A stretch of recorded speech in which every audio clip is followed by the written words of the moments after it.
Something extraordinary has been discovered, and I wanted to share that with you today. First, let me read John 1, starting at verse 43.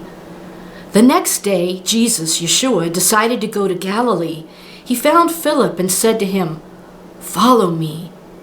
Now Philip was from Bethsaida, the city of Andrew and Peter. Philip found Nathanael and said to him, "We have found him of whom Moses in the law and also the prophets wrote, Jesus of Nazareth, the son of Joseph." Nathanael said to him, "Can anything good come out of Nazareth?" Philip said to him, "Come and see." So we know that the angel of the Lord appeared to Joseph in a dream when he fled to Egypt. And then again, when the angel appeared to him, telling him to go back to the land of Israel, the angel said, "Arise and take the young child and his mother and go into the land of Israel, for they are dead which sought the young child's life." And he arose and took the young child and his mother and came into the land of Israel. But when he heard that Archelaus did reign in Judea in the room of his father Herod, he was afraid to go thither, notwithstanding, being warned of God in a dream. He turned aside into the parts of Galilee, and he came and dwelt in a city called Nazareth, that it might be fulfilled which was spoken by the prophets, "He shall be called a Nazarene." That's Matthew chapter 2, and I started in verse 20. So just before Thanksgiving, we have this wonderful announcement of a 14-year-old archaeological dig by a gentleman named Ken Dark. And it's kind of interesting that in Galilee of the nations, a light has shined out of the darkness. And so this excavation is done by somebody who's got the last name Dark, where the light shined. I think that's extraordinary, and it's how God works. And the photographs that I show in this video are from Professor Ken Dark, and under the fair use doctrine, I'm showing these pictures and the articles regarding this archaeological excavation that's been going on 14 years, and now they're announcing it just before Thanksgiving. And this one comes from Metro, written by Jeff Parsons, today, Tuesday, November 24th, 2020, at 1:17 p.m. And he writes, "A British archaeologist has made the extraordinary claim to have discovered the childhood home of Jesus Christ himself. The astonishing find has occurred at an excavation site in Nazareth, led by Professor Ken Dark from the University of Reading. Professor Dark has spent 14 years examining a brick and mortar dwelling that is believed to date back to the 1st century. It is located in a limestone hillside beneath the Sisters of Nazareth Convent. Remaining intact for 2 centuries, the dwelling was clearly the mark of a master craftsman. It's believed it could have been built by Joseph, who was married to the Virgin Mary and Jesus' legal father.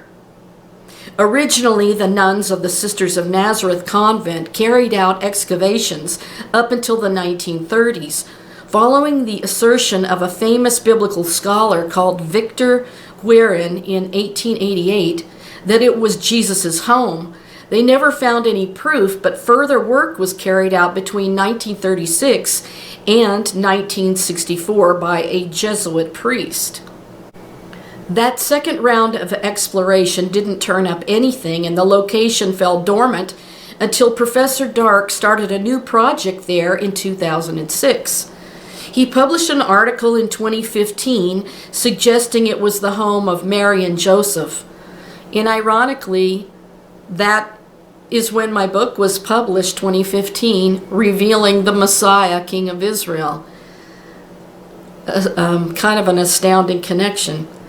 In the article, Dr. Dark explained that the house became part of the crypt below a Byzantine church that predated the convent.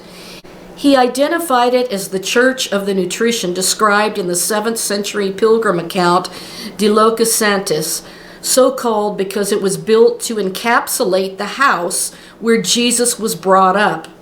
Dr. Dark wrote, De Locis Sanctis describes a crypt with 2 tombs either side of the house where it was believed Jesus had been raised by Mary and Joseph.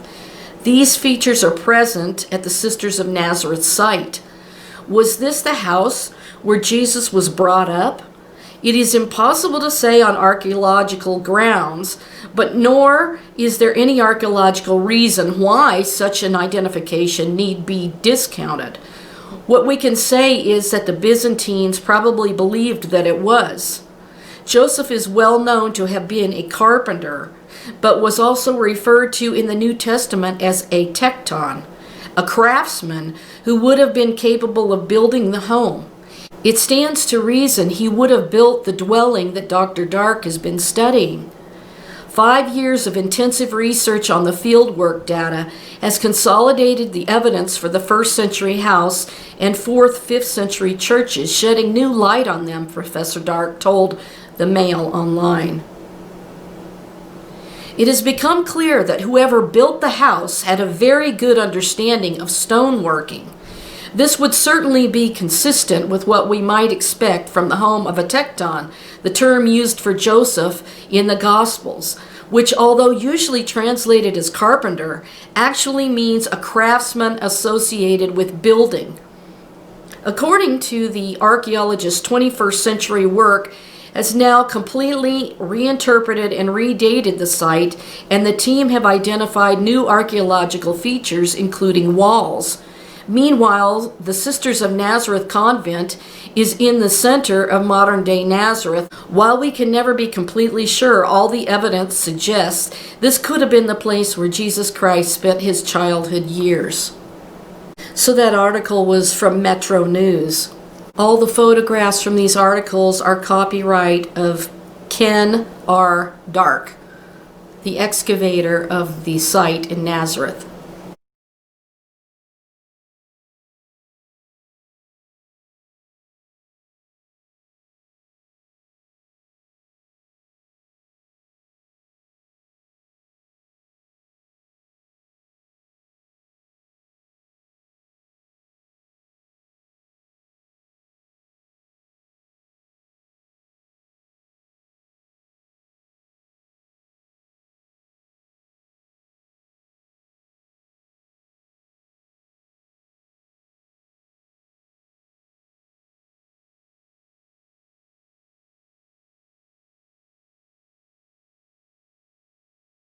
Now, there's another exciting article about it by James Rogers of Fox News, and he writes, has Jesus' childhood home been discovered in Nazareth?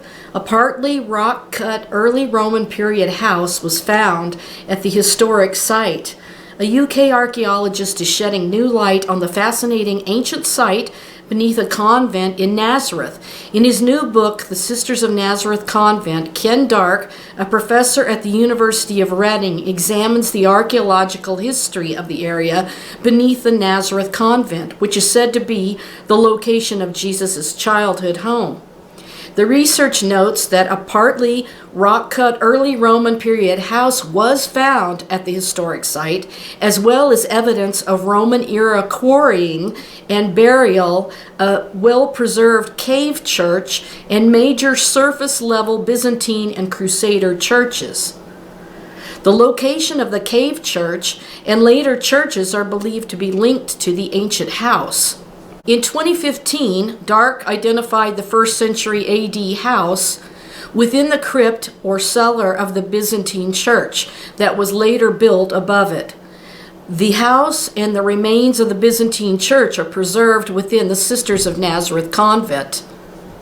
Now listen to this next line.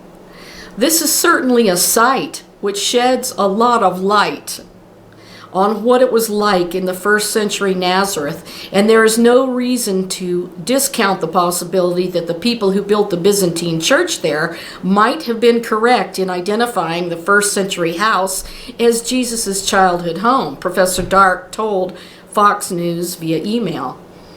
So, out of Galilee of the nations, a light has shined, and this site is shedding forth a lot of light.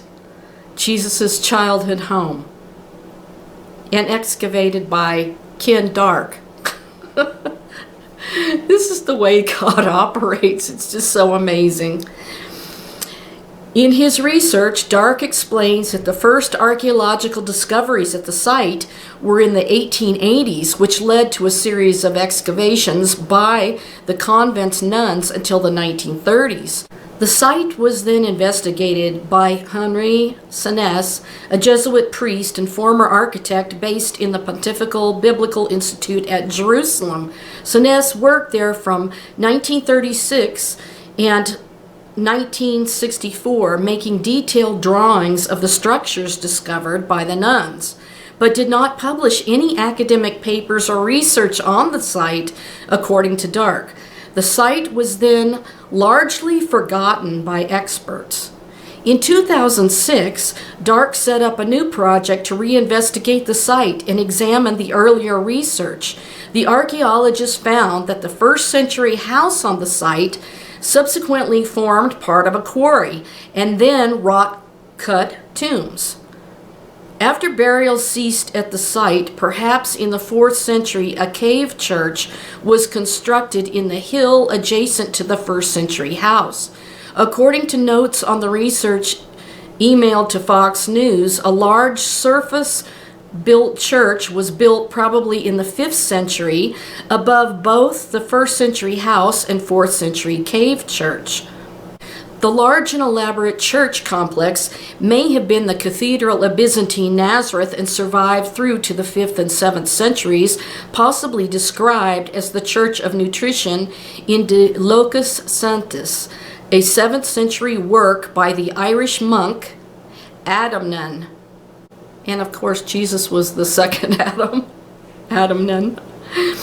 His description exactly matches the archaeological characteristics of the site. Dark's research says, if so, the 1st century house was that identified as the place where Jesus was brought up, judging from the cave church.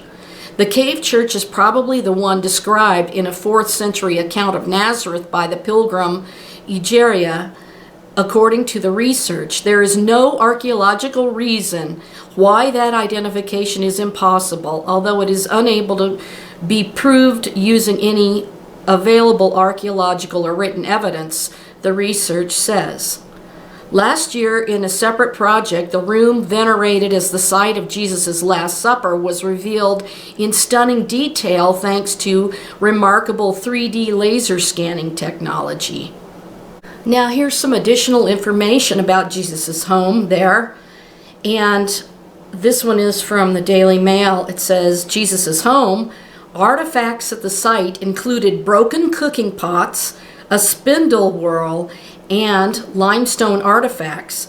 The limestone items suggest a Jewish family lived there, as Jews believed that limestone could not be impure.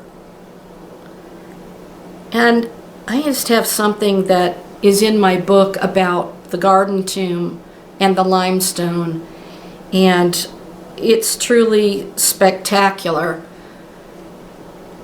The house has been cut out of a limestone hillside and having a series of rooms and a stairway. One of the original doorways has survived, as has part of the original chalk floor. Subsequent generations after the 1st century took great care to look after the site. The house was decorated with mosaics in the Byzantine period, suggesting that they were of special importance. Joseph is well known to have been a carpenter, but was also referred to in the New Testament as a tekton, a craftsman who would have been capable of building the home. Some of these are repeated things from other articles as well. The dwelling was probably a courtyard house with living and storage rooms beside a courtyard and a roof terrace for outside domestic activities. I guess they had to eat outside on the patio during certain events. 5 years of intensive research on the fieldwork data has consolidated the evidence for the first century house and 4th, 5th century churches, shedding new light on them, Professor Dark told Mail Online. It has become clear that whoever built the house had a very good understanding of stoneworking. 21st century work has completely reinterpreted and redated the site, and new archaeological features, including walls, have been identified. A rock-cut stairway next to one of the walls led up to a second story or a flat room, while a doorway was preserved between the same room and a smaller room. The stairway was constructed skillfully using part of a natural cave, and another part of the cave was used to support the ceiling of the room, said Professor Dark. You know, this is not unlike the garden tomb and how it was constructed, which I have some details in my book. They're just fabulous about it. These features show that whoever built the room had a good knowledge of the properties of the local stone and how to work it, he added. The structure had a floor of compressed chalk and was found with pottery and limestone vessel fragments. That's pretty exciting. Occupation at the Sisters of Nazareth site began in the early 1st century AD, or just possibly the late 1st century BC.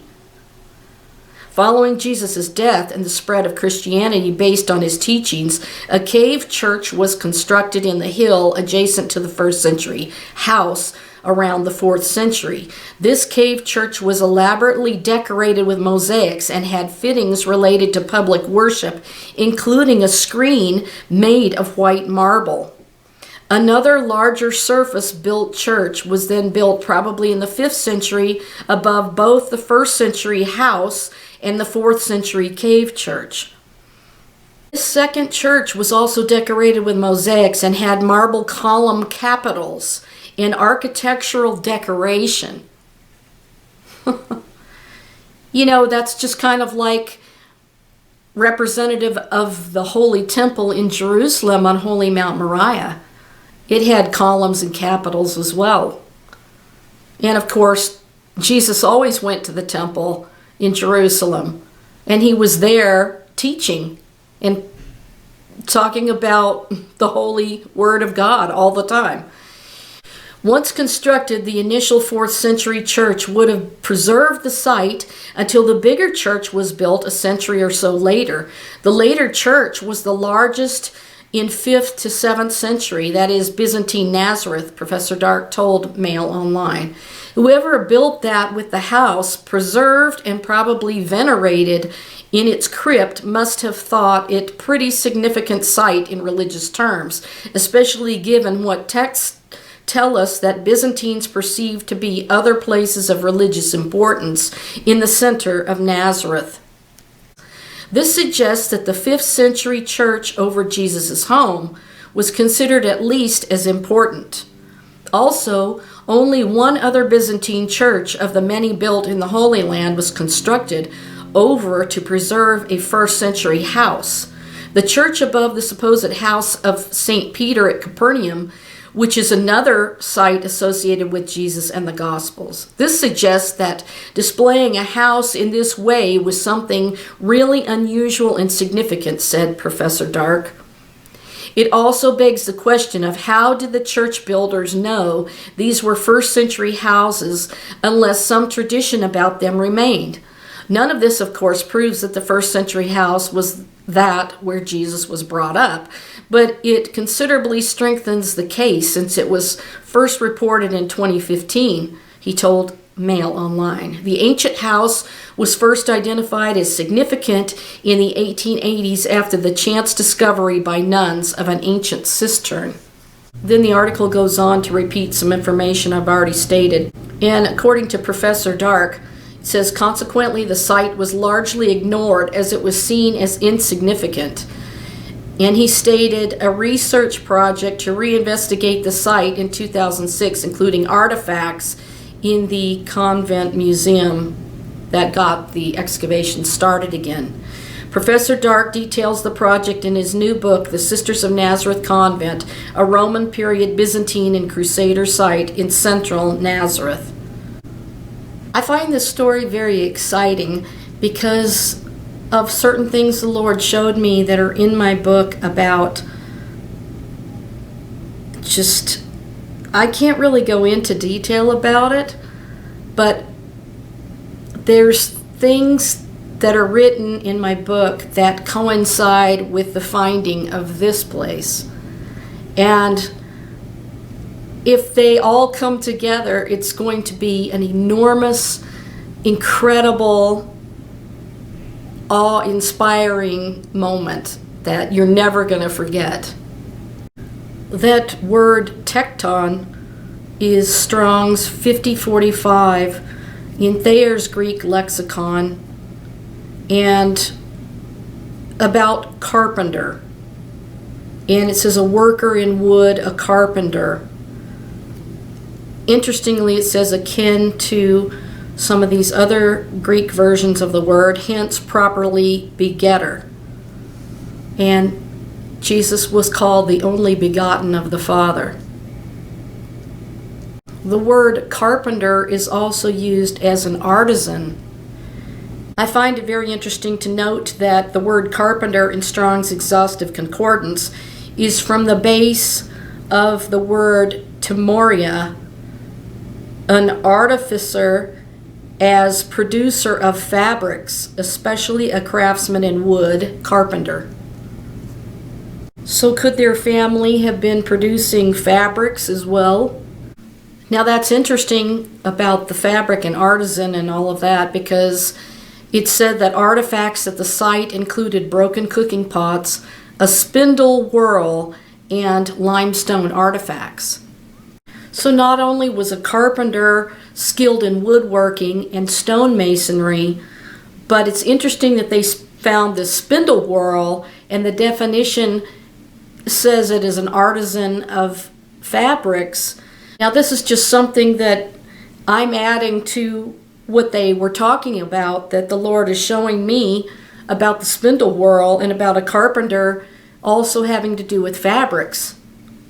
So incredibly, it just so happens that this spindle whorl is an ancient tool for weavers.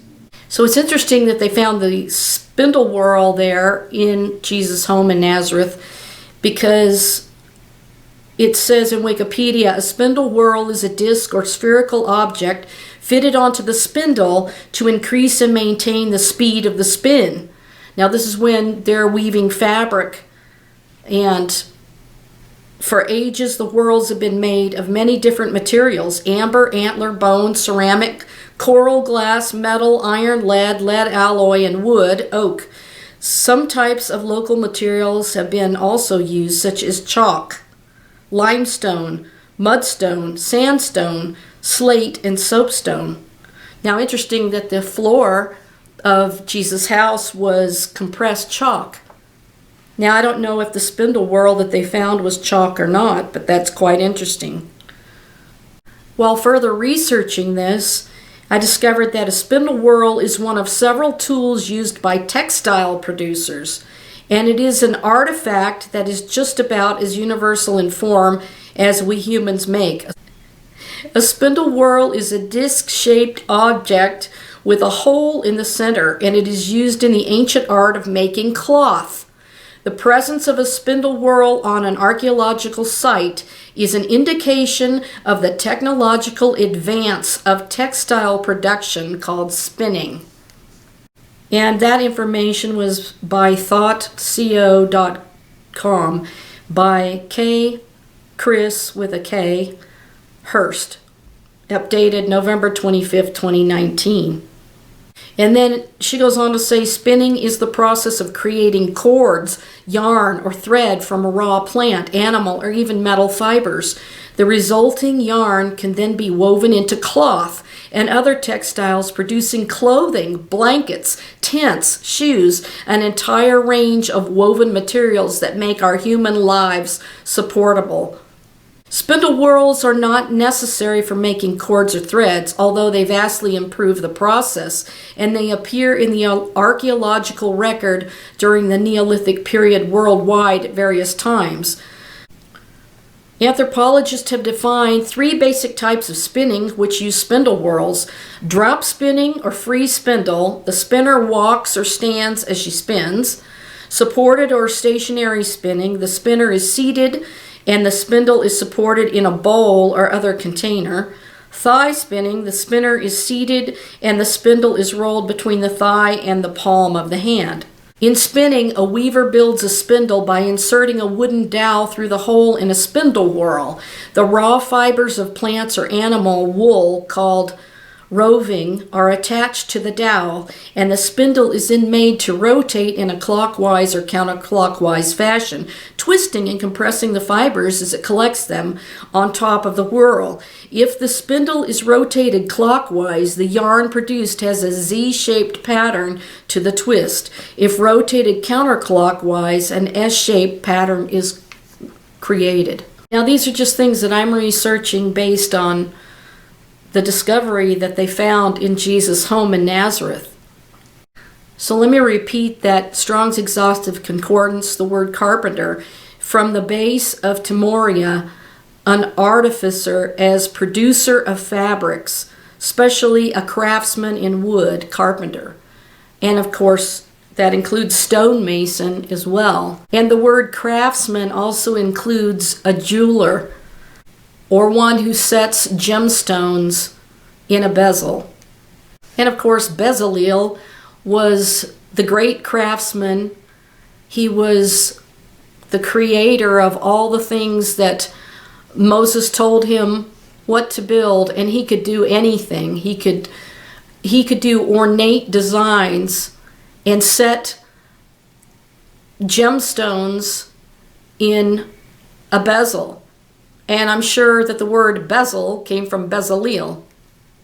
It's very exciting that craftsman and artisan and carpenter, they all have to do with designer talent and abilities and skill. Now, I had to come back later after my camera battery recharged to finish telling you about this. And the reason why I find this spindle whorl being found in the home of Jesus is because in my book, The Almond Tree, Aaron's Rod, the Messiah, King of Israel, I talk about the linen weaving, and I go into great detail about that. And I also talk about Bezaleel and his divine design that he created from what Moses told him to fashion things in the design that God had shown him. But what I want to share here that is so stunning about it is that Yeshua, Jesus, was from the tribe of Judah, and the tribe of Judah is the family line, of course, of King David, but also of the master craftsman Bezaleel. And God had put his spirit upon Bezaleel to have ingenuity, to be able to figure out how to work these designs into all different types of materials. He can make anything really ornate or, fine craftsmanship. And the tribe of Judah, they were also the weavers of Ashbia, weavers of fine linen. And I love this because I talk about in my book how my ancestors were weavers of fine linen in Ireland back in the 18th and 19th century. But I had wanted to add Exodus 35, starting in verse 30. And you'll just see how the tribe of Judah had the Spirit of God to devise all kinds of design. And of course, King David was a musician like myself, and he created all kinds of music. And of course, God is the master designer of it all. So we have the Messiah coming into the line of the master craftsman, and I just think that's fantastic. And it says, Exodus 35:30, and Moses said unto the children of Israel, See, the Lord hath called by name Bezaleel, the son of Uri, the son of Hur, of the tribe of Judah. And he hath filled him with the Spirit of God in wisdom, in understanding, and in knowledge, and in all manner of workmanship, and to devise curious works, to work in gold, and in silver, and in brass, and in the cutting of stones, to set them, and in carving of wood, to make any manner of cunning work. In short, he was a carpenter, an artisan, and a craftsman. And he hath put in his heart that he may teach both he and Aholiab, the son of Abishamaach of the tribe of Dan. Them hath he filled with wisdom of heart to work all manner of work of the engraver, and of the cunning workman, and of the embroider in blue, and in purple, and in scarlet, and in fine linen, and of the weaver, even of them that do any work, and of those that devise cunning work. So the spindle whorl was found in Jesus' childhood home in Nazareth, because the line of Judah, they were skilled in weaving, and they obviously wove the priestly garments of the blue and purple and scarlet in fine linen. So now let me read Exodus 38, starting at verse 21. This is the sum of the tabernacle, even of the tabernacle of testimony, as it was counted according to the commandment of Moses, for the service of the Levites by the hand of Ithamar, son to Aaron the priest, and Bezaleel, the son of Uri, the son of Hur, of the tribe of Judah, made all that the Lord commanded Moses. And with him was Aholiab, the son of Ahishamach, of the tribe of Dan, an engraver, and a cunning workman, and an embroider in blue, and in purple, and in scarlet, and fine linen. So the designer that God put the Spirit in from the tribe of Judah created everything according to what the Lord had told Moses how to make the tabernacle. And so Bezaleel and these other people along with him were designers and creators. They were the creators of the entire tabernacle of God. Every minute detail, I mean the embroidery on the veil of the temple, of the cherubim, the dyeing of the garments, the priestly garments, the veil to the holy place, everything, all of the sockets and things made of silver, things made of gold, they were all created by this gentleman from the tribe of Judah and these other people. And that includes the Ark of the Covenant and everything in the tabernacle of God. So right there it tells us that these master craftsmen were also involved in all kinds of ornate work and embroidery work and fabric and weaving and everything. The settings of the gemstones in the ephod, of the breastplate of the high priest, they were set in a bezel. And just every detail. So it's just fascinating to me that the Messiah comes in the line of the tribe of Judah, of the house of David. And of course, David made harps and was the master musician, and Asaph and all these players that played in the temple. And it's just so amazing that this is the artistic line. And here we have in the childhood home of Jesus evidence of weavers, of fabric, and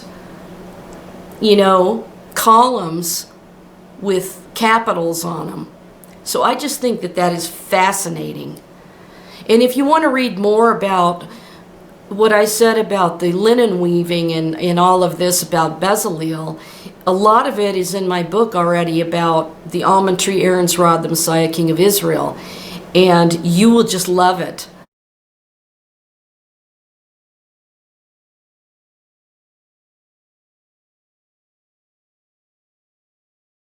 And in the book, I was actually able to take photographs of the actual fine linen that my ancestors wove in Ireland that is from the 19th century.